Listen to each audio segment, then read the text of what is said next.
everybody. Mr. Toastmaster, ladies and gentlemen, I'm going to start with a quiz to everybody. I'm going to question the quotes that are given are provided by the greatest leaders. The first one, ask not what your country can do for you, ask what you can do for your country. Who said? Okay. Yeah. Trust but verify. Trust but verify. Thank you. The only thing we have to fear is fear itself. FDR. The best thing about the future is that it comes one day at a time.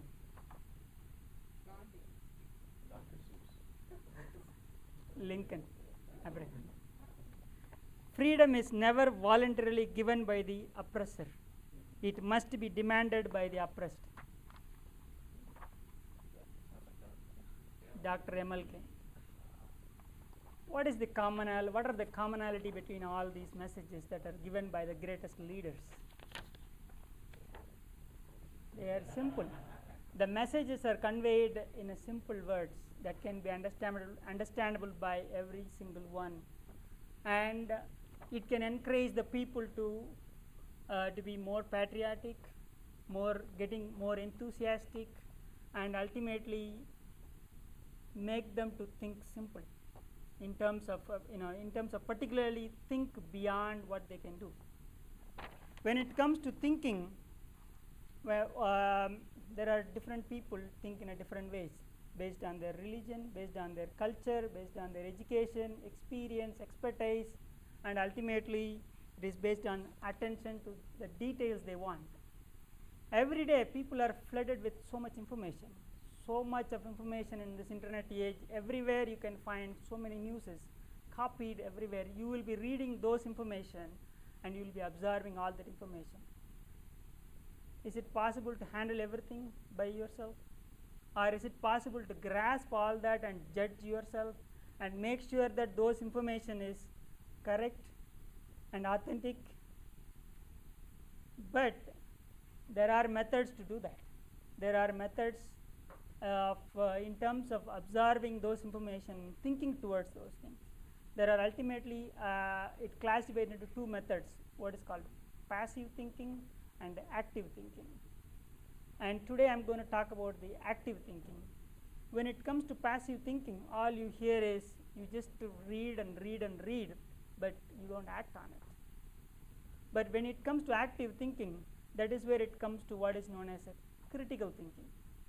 When I say critical thinking, by definition it is ability to ask and answer critical questions at appropriate times, or it is known as desire to actively use the critical questions.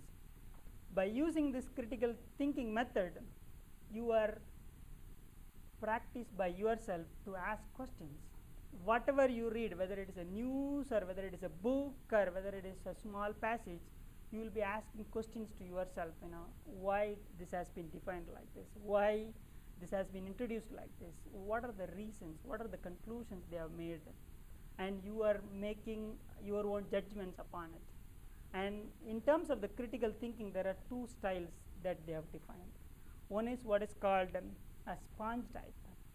When I say sponge type, as a characteristics of sponge, what it does is when you put it in the water, it try to observe as much as possible. In this sponge type, people when they read the news or anything, they try to observe, just observe, but they may or may not able to dissect whether that information is true or whether that information is correct or not. So they just leave it there. They may not able to reject also. That's how it comes. But there is another method in terms of to improve further upon it, how you evaluate that information. That is where it comes to the another method. It is called panning for gold. When I say panning for gold, as you know, the gold is a precious commodity. It's a costly commodity in which in order to get 1 ounce of gold, you may have to dig into tons and tons of dust. So by using this panning for gold method, all you do is whenever you read the message, you try to understand it first. and try to dissect it and try to translate it in your own terms and make sure that you understand properly and in a very, very, very methodological, systematic way.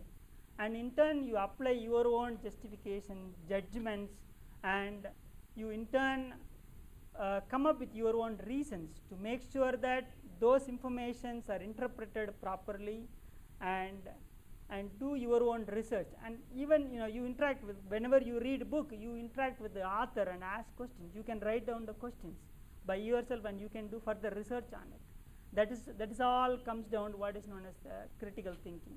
In this panning for gold, the advantages are it helps you to interact more with the passage that you are reading, and that will help you to make sure that you are satisfied when you read the book, completely satisfied.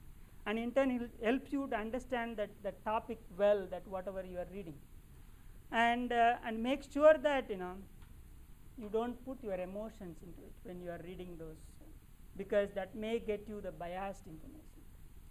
And finally, there is a linkage between a critical thinking and a competent communication.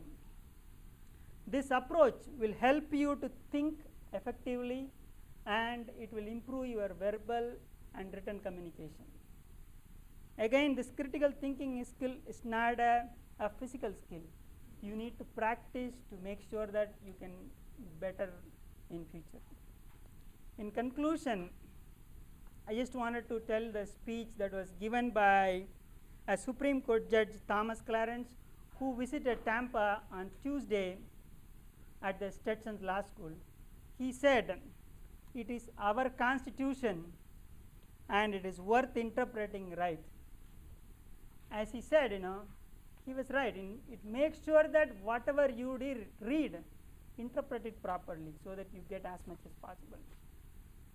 Last but not least, I just wanted to tell you about another information that I studied in 6th standard. It is called Thirukkural. It goes like this. In Tamil, it goes, "Epporul yar yar vai ketpinum appurul meipporul kanbadaridu." The meaning is the mark of wisdom is discern the truth from whatever the source it is heard. Couplet 423. It was written in 100 to 300 BC. And again, thank you very much, and make sure that you follow the critical thinking method to gain as much as knowledge from whatever the source you read in future. Thank you.